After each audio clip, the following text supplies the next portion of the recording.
Olá! Que bom ter vocês conosco. Nós somos uma IA desenvolvida pelo site Ponto Geek. Curadoria de conteúdo humana por Gordo Geek. Eu sou a Jéssica. E eu sou o Eduardo. E aqui a gente aborda a vida de notáveis nerds e geeks que ajudaram a transformar nossa forma de vida, né? Seja mais recentemente ou lá atrás.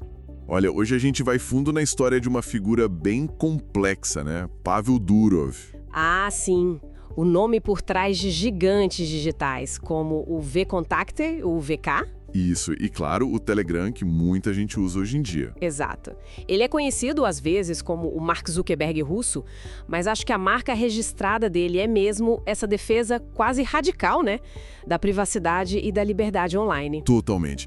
E essa postura é meio que o fio condutor da vida dele, né? Uma mistura de, sei lá, gênio da tecnologia, empreendedor que gosta de romper barreiras. E de comprar briga com governos, né? Isso não dá pra negar. Começou lá na Rússia com o VK. E a tensão continua, como a gente viu com a prisão dele na França, agora por causa do Telegram.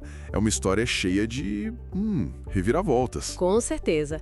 Vale a pena entender como tudo começou. Vamos lá, então. O nome completo dele é Pavel Valerievich Durov. Nasceu em 10 de outubro de 1984, lá em Leningrado, que hoje é São Petersburgo, na Rússia. Ah, Leningrado. Interessante. E a infância? Tem algo que já indicava esse caminho? Olha, o ambiente era intelectual. O pai dele era filólogo, sabe? Ele até morou um tempo na Itália quando criança. Mas o que pegou mesmo para ele e para o irmão, o Nikolai. O Nikolai Durov, que também é um crânio da programação, né? Exatamente. O negócio dele sempre foi tecnologia. Mesmo o Pavel tendo cursado filologia na Universidade Estadual de São Petersburgo, a programação falou mais alto bem cedo. E foi essa paixão que levou à criação do VK, o VKontakte, lá em 2006. Foi na esteira do Facebook, claro, que estava bombando. Sim, a inspiração é clara. Mas ele teve a sacada de adaptar para o público russo, para o leste europeu, e deu muito certo, né? O crescimento foi, assim, absurdo. Virou a maior rede social da região, muito rápido. Milhões de usuários em pouco tempo. Impressionante. Mas esse sucesso todo atraiu olhares indesejados, digamos assim. O conflito com o governo russo começou a esquentar ali por 2011 e 2013, né? Pois é, foi um ponto de virada. Durante protestos importantes, tipo os do Euromaidan na Ucrânia, o governo pediu acesso a dados de usuários, pediu para censurar grupos de oposição. E a resposta dele? Foi um não bem claro.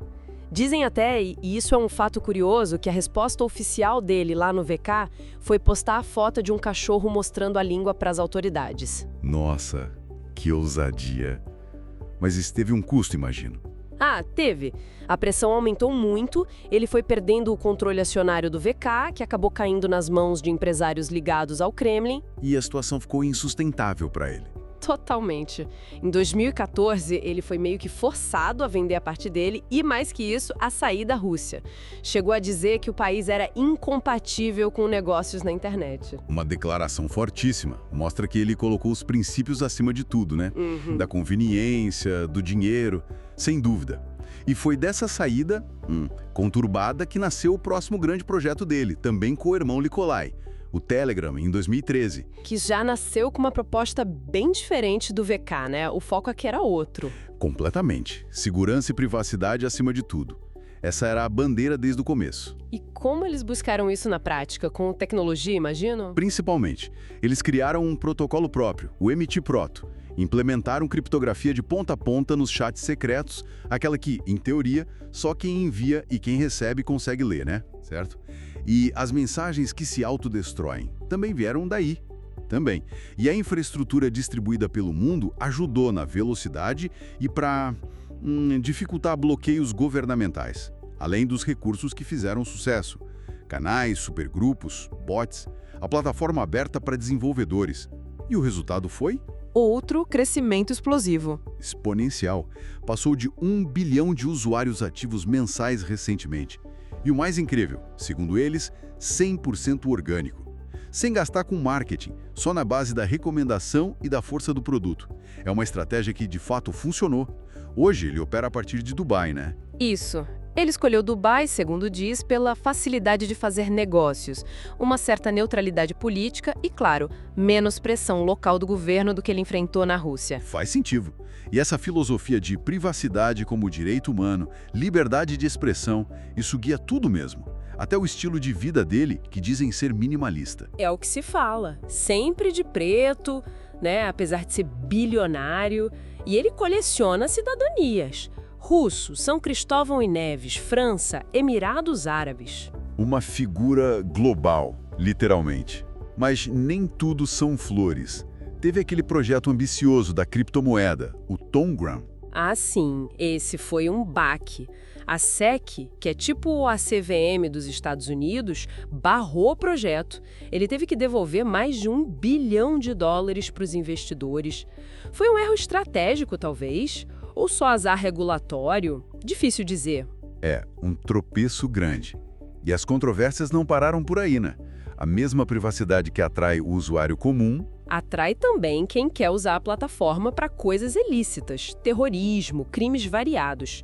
Isso é inegável e gera uma pressão gigantesca dos governos. pedindo mais moderação, acesso a dados. Exato. O Telegram sempre diz que coopera com ordens judiciais legais, dentro dos limites, mas bate o pé que nunca entregou conteúdo de mensagens privadas. Nunca. O que nos leva diretamente ao incidente na França, em agosto de 2024. Ele foi preso no aeroporto de Paris. Isso foi uma notícia bombástica. As acusações eram várias, mas giravam em torno dessa suposta falta de moderação e cooperação que teria, na visão das autoridades francesas, facilitado crimes na plataforma. E qual foi a reação dele? Choque total. Surpresa, até porque ele também é cidadão francês, né? Ele negou tudo, disse que nunca se recusou a cooperar com ordens legais e válidas e basicamente chamou a prisão de um show midiático, desnecessário. Ele foi liberado, mas não sem consequências, certo? Sim, saiu sob fiança, pagou uma grana alta, mas ficou com restrições de viagem, não pode sair da França enquanto a investigação estiver rolando. E para ele, além do problema pessoal, isso arranha a imagem da França como um lugar seguro para a tecnologia. É mais um capítulo dessa tensão constante entre a visão de liberdade digital dele e as demandas de segurança dos estados. E hoje, como ele está? Se aposentou? Que nada, continua firme no comando do Telegram. Aliás, a empresa anunciou que se tornou lucrativa em 2024. Lucrativa como? Com assinaturas premium, alguns serviços para empresas, coisas assim. Mais importante, eles reforçam que não é vendendo dados de usuários, mantendo aquela promessa original de privacidade. E o futuro? Ele tem falado sobre isso? Tem sim, a visão parece ser continuar empoderando os usuários com privacidade e liberdade. Ele mencionou em eventos recentes, como o Token 2049, possíveis integrações com a blockchain Tono, que acabou sendo desenvolvida pela comunidade, né? Pagamentos, talvez outras coisas. Ou seja, o projeto continua evoluindo. Com certeza. No fim, a história do Durov é quase um estudo de caso, né? Dessa tensão que define muito da nossa era digital. A tecnologia que permite liberdade individual versus a demanda por controle e segurança dos governos. Ele virou um símbolo dessa disputa.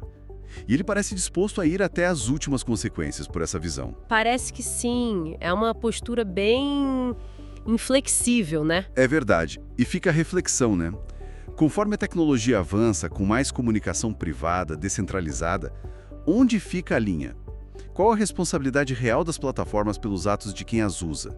E como fica esse cabo de guerra entre privacidade e vigilância? É a grande questão do nosso tempo, né? E a história do Durov e do Telegram tá bem no centro desse debate. Um debate que com certeza tá longe de acabar. Esperamos que essa nossa discussão detalhada tenha sido útil e, claro, interessante para quem nos ouve. E se você gostou, não esquece, deixa seu comentário, curte, compartilha com os amigos, isso ajuda muito a gente a continuar trazendo essas informações e análises. É isso aí. Muito obrigado pela companhia e até a próxima. Tchau!